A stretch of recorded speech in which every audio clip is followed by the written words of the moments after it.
the case of StringBuffer and StringBuilder, you can update the already existing strings. Okay, so these are mutable versions of string, as we say. They are used for creating mutable versions of string, and the only difference between the two of them is one is thread safe while the other is not thread safe. Now, this term thread safe for most of us would be a new term. I would really not go into the details, but it is related to a multi-threading environment where you have multiple threads running. So basically, StringBuffer is capable of handling multi-threading in Java, and StringBuilder is not able to. And always remember, the thread safe version seems to be the less efficient one. So unless you're working in a multi-threaded environment, you will always choose the more efficient and faster version, which is the StringBuilder. Okay, so whenever you want to work on a mutable version of string, you will choose StringBuilder for all purposes. Because it's highly unlikely that you would be working in a multi-threaded environment, especially at this stage. The more you explore later, maybe you can find out the details as to how thread safe works and everything. But for now, just remember that whenever you have to create a mutable version of string, when you want to make updates to the already existing string, then we go ahead and use StringBuilder. We'll also look at the examples as to how StringBuilder is used. But okay, and I also want to explore some more methods with you today, which is about validations.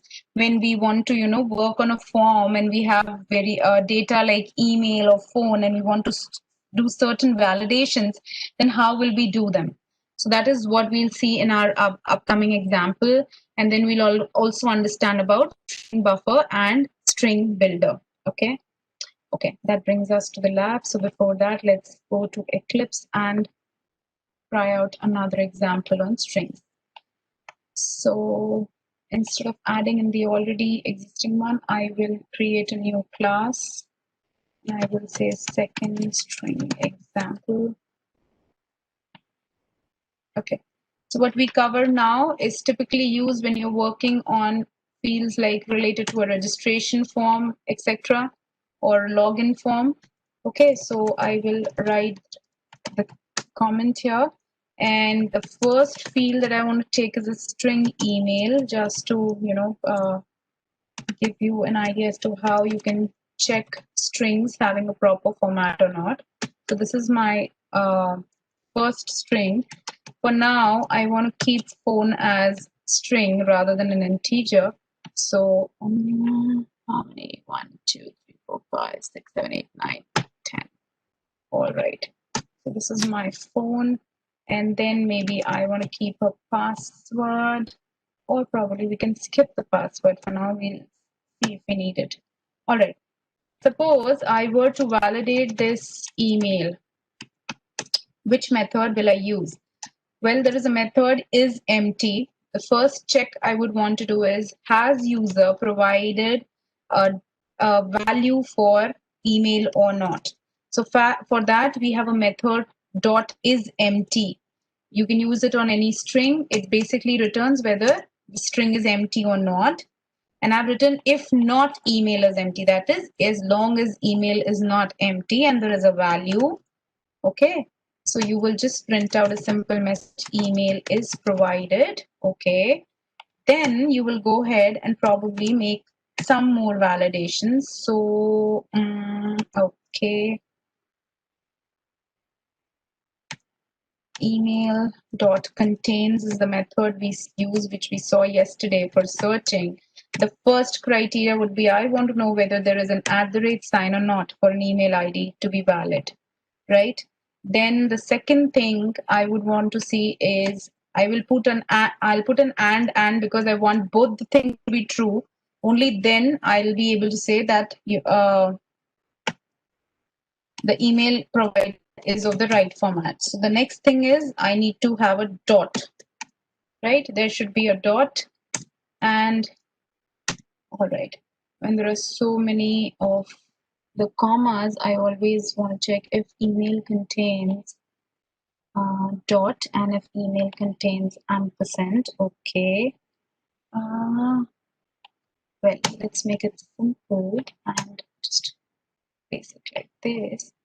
If email dot contains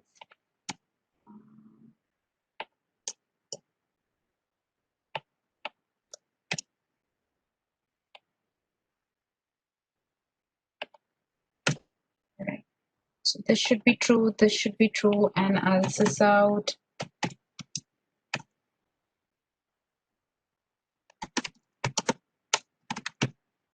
All right, valid, else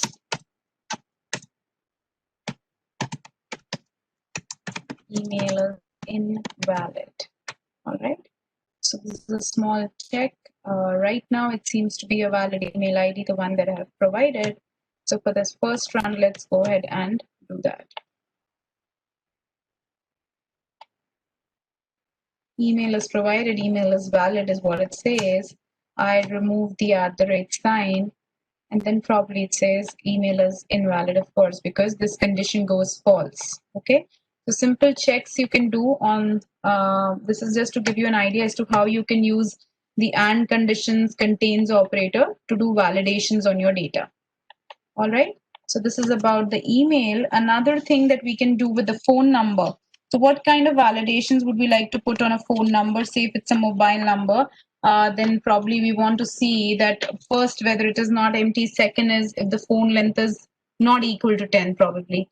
We are talking in context of mobile numbers. So let's see one more example. If phone,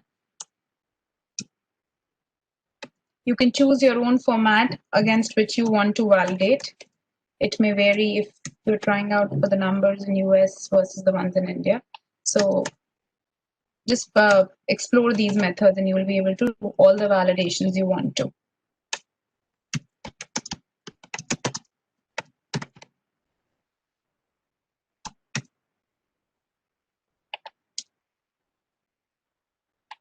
All right.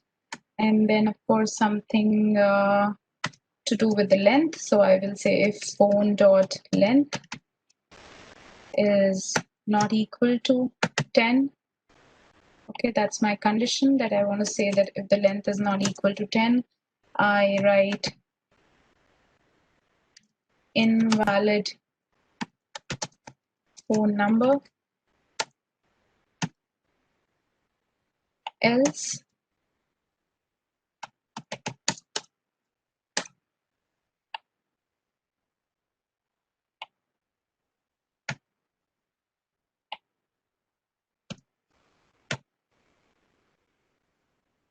all right. Simple check. It says a valid phone number, of course. If I try and make this empty, let's see what happens. Okay. Now, why this the entire portion did not get printed? Because the phone number is empty right now. You can probably add another else to it and say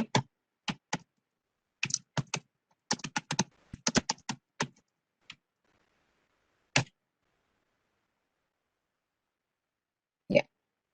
So that is the way you can check whether your strings are empty or not, whether they are in the right format or not. All right.